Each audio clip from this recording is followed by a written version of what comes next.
আসসালামু আলাইকুম ভিউয়ার্স, আপনারা সবাই কেমন আছেন? আশা করি সবাই ভালো আছেন।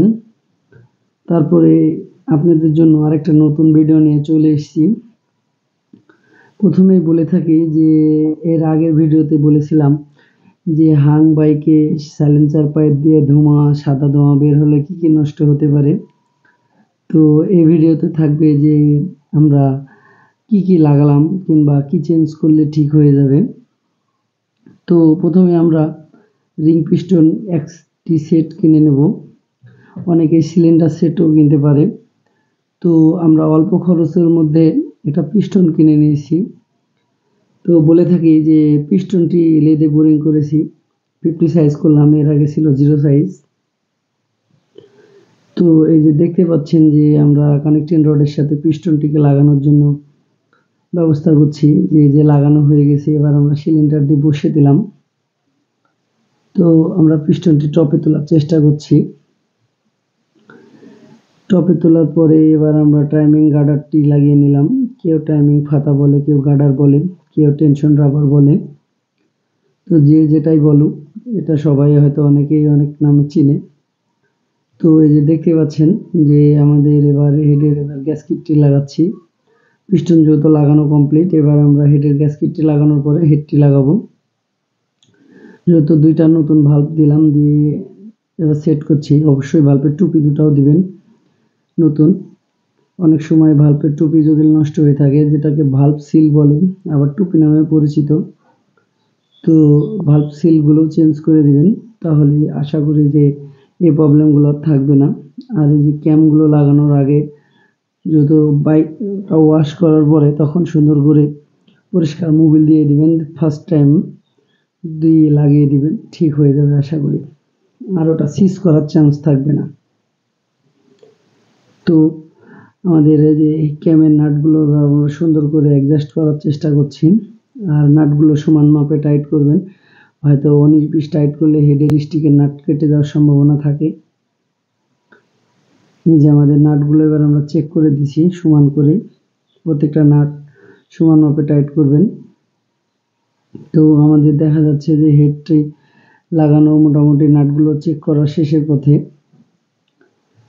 আর আরেকটা কথা বলি যে পিস্টনে যে কোম্পানিরই লাগান, লেদে যদি কাজ ভালো হয় তো সার্ভিস নিশ্চিত ভালো পাবেন। এই যে বলেছিলাম যে টাইমিং চেন নষ্ট হলে ইঞ্জিনে ব্যাড আওয়াজ হয়, টাইমিং চেনটিও নতুন দিয়ে দিলাম। আমরা হিরো কোম্পানির একটা টাইমিং চেন নতুন অরিজিনাল লাগিয়ে দেব। তো টাইমিং চেন লাগানোর সময় টাইমিং চেনের টপগুলো ঠিক করে নেব। এই কারণে যে দেখতে পাচ্ছেন যে টাইমিং চেনের টপ মিলিয়ে নিলাম। এবার আমরা দেখতে পাচ্ছেন যে নিচের ক্ল্যাম্পটি লাগানোর চেষ্টা করছি টাইমিং চেনে। যে টাইমিং চেনে ক্ল্যাম্পটা দেওয়া থাকে যে টাইমিং চেন যে না পড়ে। আর টাইমিং চেন পড়ার কোনো চান্স থাকে না। অনেক সময় বেশি লুজ হয়ে গেলে টাইমিং চেন পড়ে, তাছাড়া টাইমিং চেন পড়ার কোনো চান্স থাকে না। টাইমিং চেন হালকা লুজ হলেই ইঞ্জিনে ব্যাড আওয়াজ হয়, অনেকেই হয়তো এটা জানেন। এবার আমরা ম্যাগনেটটি সেট করে নেব। ম্যাগনেটের নাটগুলো টাইট করে নেব আমরা, তাহলে ম্যাগনেটের কাজটি আমাদের মোটামুটি কমপ্লিটের পথেই। এই দেখতে পাচ্ছেন যে ম্যাগনেটের নাটটি আমরা ভালো করে টাইট করে নেব। এবার সেলফের পিনিয়মটি ভিড়িয়ে দিবেন। অনেকেই হয়তো সেলফের পিনিয়ম উল্টা সিধা আছে, দেখে শুনে লাগাবেন। তো আমাদের সেলফের পিনিয়মটি লাগানো কমপ্লিট, বুশটিও লাগানো কমপ্লিট। এবার আমরা ম্যাগনেট সাইডটি সুন্দর করে লাগিয়ে দেব। এই যে দেখতেই পেলেন যে ম্যাগনেট কভারটি সুন্দর করে লাগিয়ে দিলাম।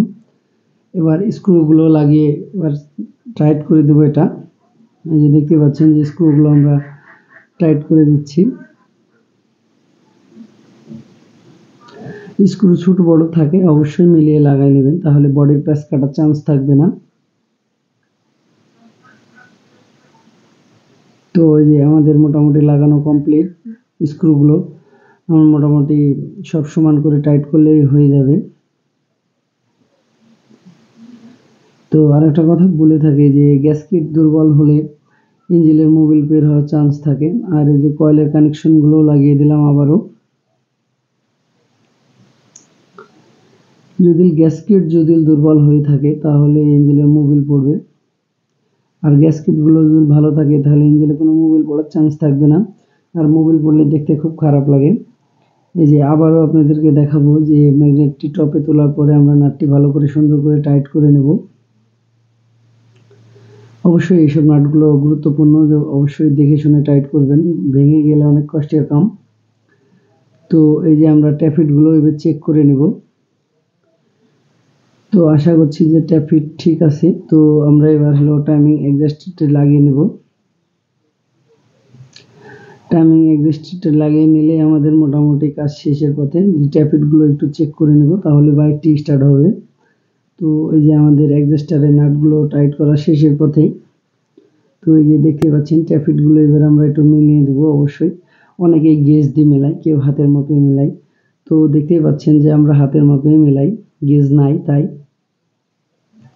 অনেকেই হয়তো এটা ভাবতে পারেন, কিন্তু না, হাতেই আমাদের সহজ হয়, এই কারণে হাত দিয়ে আমরা মিলিয়ে দিই। তো এই যে দেখতে পেলেন যে ছোট ভাল্বটাও লুজ ছিল, টাইট করে দিলাম। এবার বড় ভাল্বটাও এবার অ্যাডজাস্ট করে দেব। তো মোটামুটি আমাদের অ্যাডজাস্ট শেষের পথে। তো এবার ইঞ্জিন অয়েল ঢালার পরে আমরা বাইকটি এবার স্টার্ট করব, তাহলে মোটামুটি কমপ্লিট হয়ে যাবে।